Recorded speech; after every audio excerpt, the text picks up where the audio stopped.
भारत के labour market में समझिए एक बहुत बड़ी हलचल होने वाली है। 21 नवंबर 2025 ये तारीख याद रखने वाली है, क्योंकि इस दिन से देश के श्रम कानून मतलब लेबर लॉज पूरी तरह से बदल जाएंगे। और ये कोई छोटा मोटा बदलाव नहीं है। ये एक ऐसा बदलाव है जो करोड़ों लोगों के काम करने, कमाने और यहाँ तक कि जीने के तरीके पर सीधा असर डालने वाला है। जरा सोचिए, 29 अलग अलग धागे और सब एक दूसरे में ऐसे उलझे हुए हैं कि कुछ समझ ही नहीं आ रहा। दशकों से भारत का लेबर सेक्टर कुछ ऐसे ही 29 सेंट्रल लॉज के जाल में फंसा हुआ था। ये कानून इतने पुराने और कंफ्यूजिंग थे कि अक्सर एक दूसरे से टकराते थे। नतीजा, कंपनियों के लिए भी सिरदर्द और काम करने वालों के लिए भी मुश्किलें ही मुश्किलें। लेकिन अब उस उलझे हुए जाल को सुलझाकर सिर्फ 4 धागों में समेट दिया गया है। जी हाँ, उन 29 कानूनों की जगह अब सिर्फ 4 आसान कोड्स ने ले ली है। ये नियमों को आसान बनाने की दिशा में एक बहुत बड़ा कदम है, जिसका इंतजार ना जाने कब से था। इसे भारत के इतिहास का सबसे बड़ा श्रम सुधार कहा जा रहा है। तो चलिए इस बदलाव की हर परत को खोलकर देखते हैं और समझते हैं कि इसके असल मायने क्या हैं और हम सब पर इसका क्या असर पड़ेगा। तो ये जो इतना बड़ा बदलाव है, आखिर इसमें बदल क्या रहा है? असल में सब कुछ इन 4 नए कोड्स पर ही टिका है। यही वो नींव है जिस पर भारत का पूरा लेबर स्ट्रक्चर अब खड़ा होगा। ये हैं वो 4 स्तंभ। पहला, द कोड ऑन वेजेस। दूसरा, द इंडस्ट्रियल रिलेशंस कोड। तीसरा, the code on social security. और चौथा, the occupational safety, health and working conditions code, जिसे शॉर्ट में OSH कोड भी कह सकते हैं। अब से भारत का पूरा लेबर सिस्टम इन्हीं पर चलेगा। और जैसे ही ये कोड्स आए, एक बड़ी बहस छिड़ गई। मतलब कहानी के 2 पहलू सामने आ गए। एक तरफ तो ये कहा जा रहा है कि भाई इससे बिजनेस करना आसान हो जाएगा, कंपनियों को थोड़ी फ्लेक्सिबिलिटी मिलेगी। लेकिन सिक्के का दूसरा पहलू भी है। डर ये है कि कहीं ये बदलाव वर्कर्स के अधिकारों पर भारी न पड़ जाए। कहीं ऐसा तो नहीं कि नौकरी से निकालना आसान हो जाएगा और काम के घंटे बढ़ जाएंगे। चलिए पहले सिक्के का सुनहरा पहलू देखते हैं। इन सुधारों के पक्ष में क्या तर्क दिए जा रहे हैं? आखिर इनसे इकोनॉमी और वर्कर्स के लिए क्या अच्छा होने का वादा किया जा रहा है? सबसे पहली और अच्छी बात यह है कि कई नई सुरक्षाएं मिल रही हैं। अब एक यूनिवर्सल मिनिमम वेज होगा जो देश के हर वर्कर पर लागू होगा, चाहे वो किसी बड़ी कंपनी में हो या असंगठित क्षेत्र में।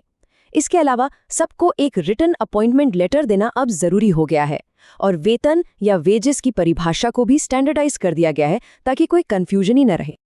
लेकिन उस बहुत बड़ी वर्कफोर्स का क्या जो किसी ऑफिस की 4 दीवारी में काम नहीं करती?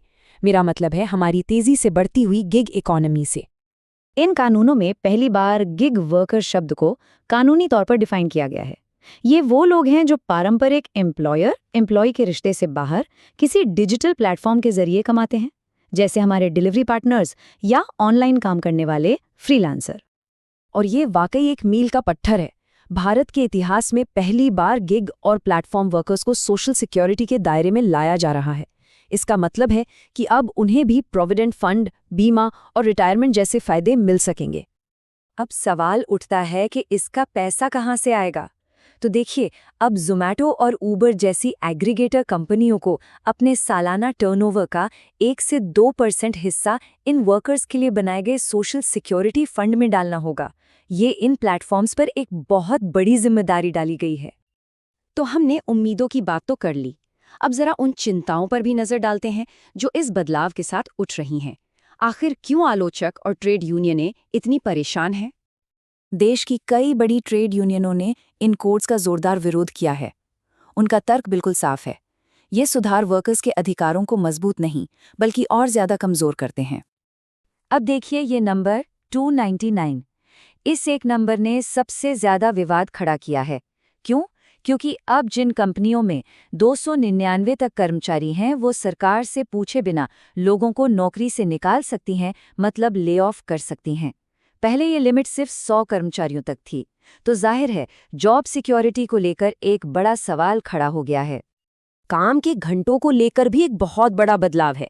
अब कंपनियां चाहें तो रोज की शिफ्ट 12 घंटे तक की रख सकती हैं। हाँ, ये जरूर है कि हफ्ते में 48 घंटे से ज्यादा काम नहीं करा सकते और ओवरटाइम का पैसा डबल रेट पर देना होगा। लेकिन फिर भी इससे वर्कर्स के शोषण का डर तो बढ़ ही गया है। तो कुल मिलाकर चिंताएं यही हैं। 1. लंबी शिफ्ट से शोषण का खतरा। 2. इन कानूनों को अलग अलग राज्यों में सही से लागू करने की चुनौती। और 3. ये बड़ा सवाल कि गिग वर्कर्स के लिए जो फायदे तय किए गए हैं, क्या वो सच में काफ़ी हैं? तो इस पूरी बहस का निचोड़ क्या निकलता है? इन सारे तर्कों और चिंताओं के बीच काम की दुनिया की नई हकीकत क्या है? देखिए, इस बहस का नतीजा कुछ भी हो, एक बात तो है जो हमेशा के लिए बदल गई है। और वो ये है कि गिग इकोनॉमी अब अंधेरे में नहीं है, उसे पहली बार कानूनी पहचान मिली है। और ये एक ऐसा ऐतिहासिक फैसला है जो भारत में रोजगार के भविष्य की तस्वीर को हमेशा के लिए बदल देगा। तो आखिर में सवाल यही बचता है, क्या ये सुधार एक ज्यादा कॉम्पिटिटिव भारत बनाएंगे, या फिर एक ऐसा भारत जहां की वर्कफोर्स पहले से कहीं ज्यादा असुरक्षित होगी? इस एक सवाल का जवाब 140 करोड़ लोगों के लिए काम के भविष्य की दिशा तय करेगा।